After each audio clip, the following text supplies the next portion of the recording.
माँ भगवती के चरणों में कोटि कोटि प्रणाम है। जगत का विधान रचने वाली महामाई माँ भगवती, माँ शेरा वाली ने अपनी कृपा सभी भक्तों पे बरसाई और सभी भक्त इस प्रकार से माँ का गुणगान करते रहे जिस प्रकार से एक जीव अपने ही गुणगान करता रहता है। संसार में जगत का विधान है कि माँ भगवती के अवतरित होने का समय जब हुआ तब सभी जीव जंतु प्रसन्न हो उठे और पेड़ पौधे जितने भी वन या जंगलों में सूख गए थे वो सब हरे भरे हो गए। इस प्रकार से माँ भगवती का जन्म होते समय इतना उत्सव, इतना कोलाहल हुआ कि जगत का विधान रचने वाली महामाई जैसे ही उनकी उत्पत्ति होती है वैसे ही संसार सागर में कोलाहल और सांसारिक रूप से सभी जीव जंतु प्रसन्न हो उठते हैं। जब महामाई ने भगवान शंकर को प्राप्त करने के लिए वह तप करना प्रारंभ किया तो उनके जीवन में कई प्रकार की बाधाएं उत्पन्न हुई और राक्षस उनके तप में विघ्न डालने लगे और वह अपनी माया से उनको दूर भगाती रहीं कि मेरे तप में कोई विघ्न न आए, मगर फिर भी उनके तप में विघ्न आता रहा और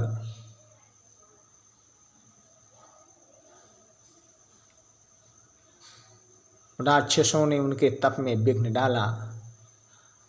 तब माँ भगवती ने सोचा कि इस तरीके से मैं तप कैसे कर पाऊँगी। तब उन्होंने अपने मन में विचार करके और विश्वास करके जिस प्रकार से माँ भगवती ने अपने मन में विचार और विश्वास किया उसी प्रकार से प्राणी को भी अपने मन में विश्वास करना चाहिए। संसार में आया हुआ प्राणी बार बार मनुष्य योनि नहीं मिलती है, न बार बार वो मनुष्य योनि में जन्म पाता है। संसारिक जीवन से बाधाओं से अवतरित होकर के वह 84 करोड़ लाख योनियों में घूमता है और इसके बाद मनुष्य योनि प्राप्त होती है। अगर उस जीवन को उसने सही तरीके से प्रेरित नहीं कर पाया और भगवान में मन अपना चिंत एकाग्रचित नहीं कर पाया तो फिर वो अपने जीवन में मनुष्य कुछ भी नहीं कर सकता है। माँ भगवती ने यही चीज़ अपने भक्तों को दिखाया कि अगर मैं संसार सागर में अवतरित हुई तो मेरे जीवन में कितनी बाधाएं आईं और फिर भी मैं अपने लक्ष्य को ग्रहण किया। मगर मनुष्य अगर जीवन में थोड़ा भी कष्ट आता है तो वह घबरा करके इधर उधर भटक जाता है और वह अपने लक्ष्य को प्राप्त नहीं कर पाता है। जिस प्रकार से बाण से निकला, धनुष से निकला हुआ बाण वह अपने लक्ष्य को ग्रहण करता है, उसी प्रकार से मनुष्य अपने लक्ष्य को ग्रहण कर सकता है। आज तिथि सप्तमी, दिन सोमवार और सभी भक्त लाइव दर्शन करें और माँ भगवती के दुर्गा भागवत पाठ का उच्चारण करेंगे और सभी भक्त अपना कल्याण करेंगे।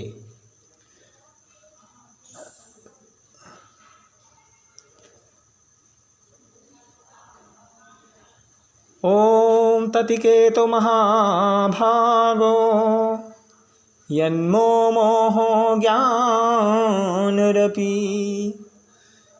ज्ञाने अपि तत्रिपापत्यः पांडुवच्छ व्रतुशसी।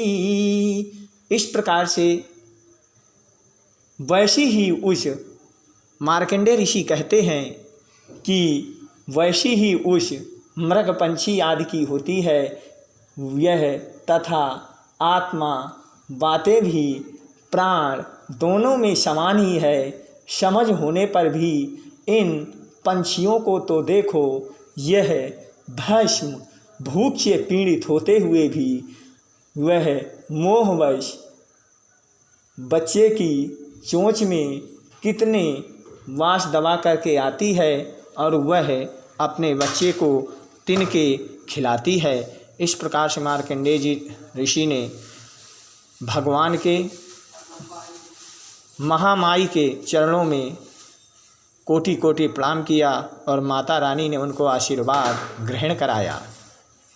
बोल सच्चे दरबार की जय हो। जय माता दी।